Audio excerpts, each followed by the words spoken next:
मेरे प्यारे हिंदी के प्रतियोगी अभ्यर्थियों, हिंदी वागधारा चैनल में आज आपका पुनः स्वागत है। इस उम्मीद और अपेक्षा के साथ कि आप अपनी हिंदी की तैयारी भरपूर 100% देकर कर रहे होंगे और अपने भविष्य की चिंता करते हुए आप स्वयं अपने लक्ष्य की तरफ अग्रसर हो रहे होंगे। आइए बढ़ते हुए हम लोग अगली श्रृंखला के पहले प्रश्न की शुरुआत करते हैं। आज हमारा पहला प्रश्न है, मान में कौन सा उपसर्ग जोड़ने पर विलोम बन जाएगा? विकल्प ए आ, बी औ, सी अप, डी आ। तो मान का शाब्दिक अर्थ आप जानते हैं सम्मान होता है, और कौन सा उपसर्ग इसमें जोड़ा जाए कि इसका विलोम बन जाए, प्रतिलोमार्थी बन जाए? तो आ से नहीं बनेगा, बी औ से भी नहीं बनेगा, सी अप से। इस अगर मान में अप को जोड़ा जाए तो विलोम अर्थ देगा, विलोमार्थी अपमान तिरस्कार हो जाएगा, इसलिए विकल्प सी हमारा सही हो जाएगा, अप उपसर्ग। प्रश्न नंबर 2, अधि उपसर्ग युक्त शब्द है? ए अधिकार, बी अधिभार, सी अध्ययन, डी सभी। तो अध्ययन में अलग करेंगे शब्दों को, अधि प्लस एन, अधिभार में अधि प्लस भार, अधिकार में अधि प्लस कार। तो इस तरह से तीनों शब्दों में अधि उपसर्ग परिलक्षित होता है, इसलिए हमारा विकल्प डी सही हो जाएगा, सभी।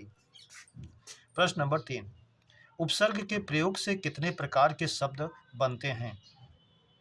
ए पर्यायवाची, बी विलोम, सी नई विशेषता वाले शब्द, डी सभी। तो हम जानते हैं उपसर्ग के प्रयोग से शब्द हमारे पर्यायवाची पॉजिटिव सकारात्मक बन जाते हैं। उसके प्रयोग से अब बनते कैसे हैं? जैसे भ्रमण में आपने परि जोड़ा, परिभ्रमण चारों तरफ का भ्रमण, उसका प्राय जैसा ही बना। विलोम, मान में आपने अप उपसर्ग जोड़ा, अपमान विलोम बन गया। नई विशेषता वाले शब्द भी आ जाते हैं, जैसे शुद्ध शब्द शुद्ध होता है, लेकिन उसमें आपने बी उपसर्ग जब जोड़ा तो विशुद्ध, उस शुद्धता में भी अधिक शुद्धता हो गई। जैसे आपको दूध मिल रहा है 60 रुपये लीटर, और एक दूधिया आपको कहता है कि 10 रुपया अधिक लूँगा, लेकिन मैं आपको विशुद्ध दूध दूँगा, तो वो भी उपसर्ग उसकी विशेषता और बढ़ा देता है, नई विशेषता ला देता है। डी सभी। तो इस तरह से विकल्प डी हमारा सही सभी हो जाएगा, तीनों विकल्प हमारे सही हैं।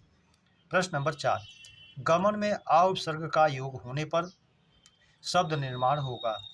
ए विलोम, बी पर्यायवाची, सी नई विशेषता वाले शब्द, डी कोई नहीं। तो गमन माने जाना, आगमन आना, उसका विलोम बन जाएगा। तो यहाँ आ जो है पॉजिटिव ना बना के नेगेटिव बना रहा है, विलोम बना रहा है, इसलिए विकल्प ए सही हो जाएगा, विलोम। प्रश्न नंबर 5, परि उपसर्ग का योग भ्रमण में करने पर शब्द निर्माण होगा? ए पर्यायवाची, बी विलोम, सी नई विशेषता, डी कोई नहीं। तो परि में भ्रमण का योग करने पर परिभ्रमण जो बनेगा पर्यायवाची बनेगा, इसलिए विकल्प ए ही हमारा सही हो जाएगा। प्रश्न नंबर 6, अध्पका में किस भाषा का उपसर्ग है? ए हिंदी, बी उर्दू, सी अरबी, डी फारसी। तो आप जानते हैं हिंदी के उपसर्गों की संख्या वास्तव में 10 होती है, लेकिन 3 ऐसे उपसर्ग होते हैं जिनका डबल बनता है। अन का आ हो जाता है, कु का का हो जाता है, सु का सा हो जाता है। इस तरह से हिंदी में उपसर्गों की संख्या 13 हो जाती है। अध जो है हिंदी भाषा का उपसर्ग है, आप इसको याद भी करते हैं, अध, अन, औ, उन, दो, नी, भिन्न, भर, को, सु, दासी। दासी का मतलब 10। अन का एक विकल्प बन जाता है आ, जैसे आप कहते हैं अनधिकार, फिर व्यंजन से शुरू होने वाले शब्दों में आप कहते हैं तो आ जोड़ते हैं, पठित का अपठित। इसी तरह से कु उपसर्ग का का हो जाता है, जैसे आप कहते हैं कुपुत्र, और फिर उसी का पर्याय दूसरा कहते हैं कपूत। तो कु और का 2 रूप ले लेता है। इसी तरह से सु भी 2 रूप लेता है, सु को कहते हैं जिससे सुपुत्र या सपूत, सु का सा। तो 10 के बाद 3 का 2 हो जाता है विकल्प से। इस तरह से हिंदी में उपसर्गों की संख्या हमारी 13 हो जाती है। प्रश्न नंबर 6, तो हिंदी भाषा का उपसर्ग अध हुआ है, अधपका। प्रश्न नंबर 7, निरभिमान में उपसर्ग है? ए निर, बी निर, सी निरभि, डी कोई नहीं।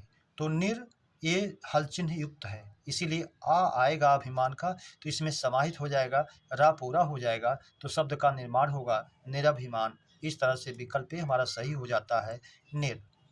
प्रश्न नंबर 8, पौरुष में मूल शब्द और प्रत्यय? ए पुरुष प्लस आ, बी पौ प्लस रुष, सी पूर प्लस सा, डी कोई नहीं। तो पुरुष प्लस आ, ऊ का औ हो गया, हमारा शब्द निर्माण हुआ पौरुष। तो इसका शब्द निर्माण प्रक्रिया प्रत्यय के साथ पुरुष प्लस आ सही हो जाएगा। प्रश्न नंबर 9, गागर में सागर किस विकल्प का मेल है? ए संधि, बी समास, सी उपसर्ग, डी प्रत्यय।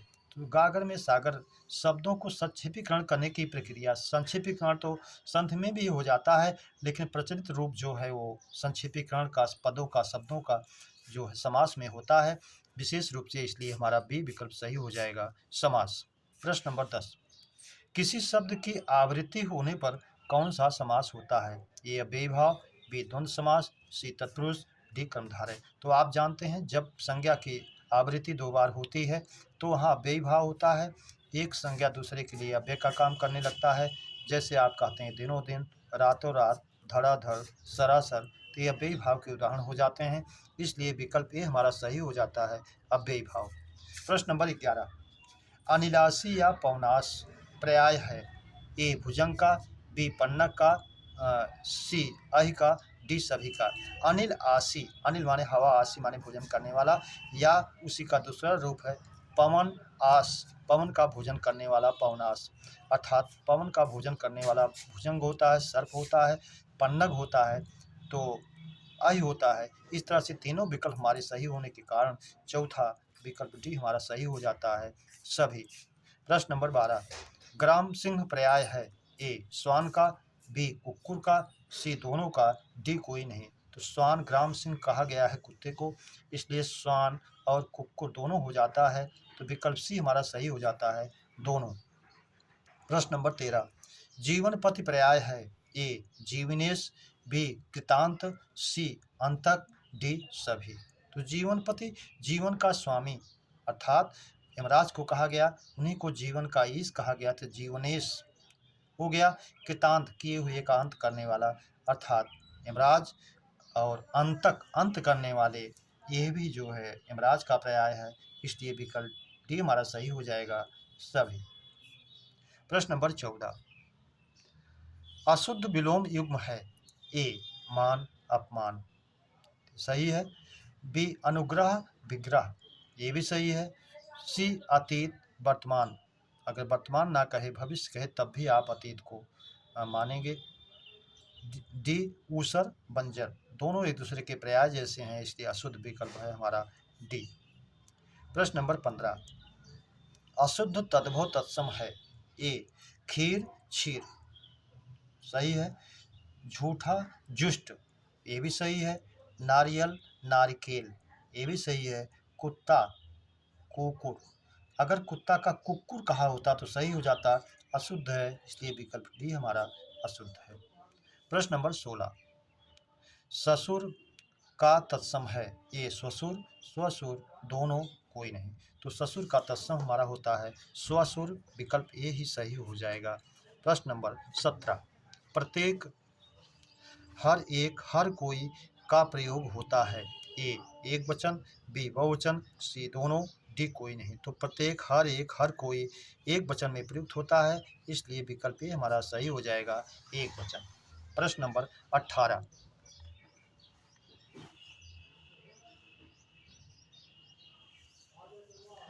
शायद अगले माह के अंत में परीक्षा हो जाए में काल है? ए संभाव्य भविष्य, सी बी वर्तमान भूत, सामान्य भूत, सी सामान्य भविष्य, डी कोई नहीं। तो शायद अगले माह के अंत में परीक्षा हो जाए में काल है, संभावना की जा गई है भविष्य में होने की, इसलिए विकल्प ए सही हो जाएगा, संभाव्य भविष्य। प्रश्न नंबर 19, जब एक क्रिया को के समाप्त होने पर दूसरी क्रिया हो तो पहली क्रिया है? ए पूर्वकालिक, बी प्रेरणार्थक, सी अनुकरणात्मक, डी नाम धातु। जब कर्ता एक क्रिया समाप्त करता है दूसरी करता है तो पहले पूर्व होने वाली क्रिया को पूर्वकालिक क्रिया कहते हैं, इसलिए विकल्प ए सही हो जाएगा, पूर्वकालिक। प्रश्न नंबर 20, जब क्रिया का फल कर्ता पर पड़े तो वह क्रिया है? ए अकर्मक, बी सकर्मक, सी दोनों, डी कोई नहीं। जब क्रिया का फल कर्ता पर पड़ता है तो वो क्रिया जो है अकर्मक होती है, इसलिए विकल्प ए हमारा सही हो जाएगा, अकर्मक। प्रश्न नंबर 21, क्रिया के जिस रूप से यह पता चले कि क्रिया अभी शीघ्र समाप्त हुई है तो काल होगा। ए पूर्णभूत, बी अपूर्णभूत, सी आसन्नभूत, डी हेतुमत भूत। तो अभी समाप्त हुई है तो आसन्न भूत की ओर संकेत करता है, इसलिए विकल्प ए हमारा सही हो जाएगा, आसन्न भूत। प्रश्न नंबर 22, आजकल फल महंगे हो गए हैं में क्रिया विशेषण है। ए कालवाचक, बी स्थानवाचक, सी रीतिवाचक, डी परिमाणवाचक। तो आजकल फल महंगे हो गए हैं में क्रिया विशेषण जो है आजकल जो है समय को इंगित कर रहा है, इसलिए कालवाचक में जाएगा। तो विकल्प हमारा सही हो जाएगा, विकल्प नंबर 1 कालवाचक। स्थानवाचक, रीतिवाचक, परिमाणवाचक से कोई मतलब नहीं। प्रश्न नंबर 23, आलसी आजीवन परेशान रहता है रेखांकित में क्रिया विशेषण है। आजीवन, जीवन भर। विकल्प है स्थानवाचक, कालवाचक, परिमाणवाचक, रीतिवाचक। आजीवन जीवन भर समय की ओर निर्देशित कर रहा है, इसलिए कालवाचक में जाएगा। विकल्प भी हमारा सही हो जाएगा, कालवाचक। प्रश्न नंबर अगला हमारा है इसमें आजकल में जो है ये कालवाचक है, इसलिए विकल्प लगा लीजिए टिक ए। प्रश्न नंबर 24, राधा वदन चंद्र सो सुंदर में अलंकार है। उपमा, रूपक, उत्प्रेक्षा, श्लेष। तो आप जानते हैं सी सा से सम सरिस समाना यथा तुल्य इम जिम जैसे सो, जहाँ भी आए वाचक चिन्ह के रूप में और उपमा दी जाए तो वहाँ पर उपमा अलंकार होता है, इसलिए विकल्प ए सही हो जाएगा, उपमा। प्रश्न नंबर 25, शुद्ध वर्तनी का शब्द है। ए अभिषेक, बी मैथिली शरण, सी प्रेमचंद, डी भुक्खड़। तो शुद्ध वर्तनी का शब्द है हमारा, शुद्ध वर्तनी का शब्द है हमारा, फिर से देख लीजिए इसको। अभिषेक अशुद्ध है, मैथिली शरण ये भी अशुद्ध है। अगर ये अभिषेक मूर्धन्य सा होता तो शुद्ध होता, मैथिली शरण अगर मैथिली शरण होता तो ये भी सही होता, प्रेमचंद्र ना होकर प्रेमचंद होता तो ये भी सही होता, भुक्खड़ हमारा सही है, इसलिए विकल्प डी हमारा सही हो जाएगा। प्रश्न नंबर 26, विराम चिन्हों की संख्या है। ए 18, बी 19, सी 20, डी सभी। तो विराम चिन्हों की संख्या हमारा 20 मानी गई है, कांता प्रसाद गुरु ने भी इसे 20 माना है, इसलिए विकल्प सी हमारा सही हो जाता है। प्रश्न नंबर 27, यौगिक शब्दों के निर्माण की प्रक्रिया है। ए 2 विधि से, बी 3 से, सी 4 से, डी सभी से। तो यौगिक शब्दों के निर्माण की प्रक्रिया 4 विधि से होती है, उपसर्ग, प्रत्यय, संधि, समास। प्रश्न नंबर 28, बहुव्रीहि समास के शब्द प्रायः होते हैं।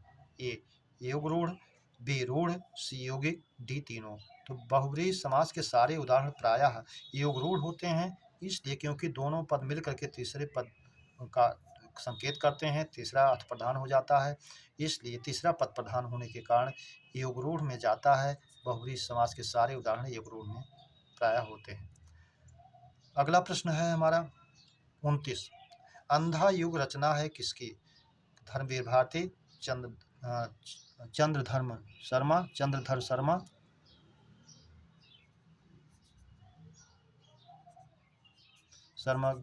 शर्मा, सी दोनों, डी कोई नहीं। तो अंधा युग जो है धर्मवीर भारती के, इसलिए विकल्प ए हमारा सही हो जाएगा। प्रश्न नंबर 30, ऋत्युपदेश में संधि है। यण स्वर संधि, गुण स्वर संधि, वृद्धि स्वर संधि, दीर्घ स्वर संधि। तो रीति प्लस उपदेश ऋत्युपदेश यण स्वर संधि का उदाहरण है, इसलिए विकल्प ए हमारा सही हो जाएगा। प्रश्न नंबर 31, क्षण प्रभा पर्याय है। ए सौदामिनी का, बी चपला का, सी विद्युत का, डी सभी। तो तीनों बिजली के पर्यायवाची हैं, क्षण प्रभा, सौदामिनी, चपला, विद्युत सभी पर्यायवाची एक दूसरे के हैं, इसलिए विकल्प डी हमारा सही हो जाएगा, सभी। प्रश्न नंबर 32, आगे नदियाँ पड़ी अपार, कैसे घोड़ा उतरे पार। कैसे घोड़ा उतरे पार। आगे नदियाँ पड़ी अपार, कैसे घोड़ा उतरे पार। राणा ने सोचा इस पार, तब तक घोड़ा था उस पार। में पूछ रहा है कौन सा रस है में रस। तो अद्भुत विभत्स वीर श्रृंगार, यहाँ अद्भुत बात विस्मय जिसका स्थायी भाव होता है, अद्भुत बात बताई गई है कि कैसे हो गया उस पार, मतलब एक आश्चर्य की बात बताई गई है, इसलिए विकल्प ए हमारा सही हो जाएगा, अद्भुत रस वाला। मेरे प्यारे बच्चों, इस श्रृंखला के प्रश्नों की चर्चा परिचर्चा हम लोगों ने विधिवत किया। उम्मीद करता हूँ इस श्रृंखला के प्रश्न आपको अच्छे लगे हों। अपने मित्रों में सब्सक्राइब, लाइक और शेयर जरूर करें। इसी उम्मीद और अपेक्षा के साथ अगली श्रृंखला के प्रश्नों के मिलने तक आप सभी को हृदय से धन्यवाद। जय हिंद।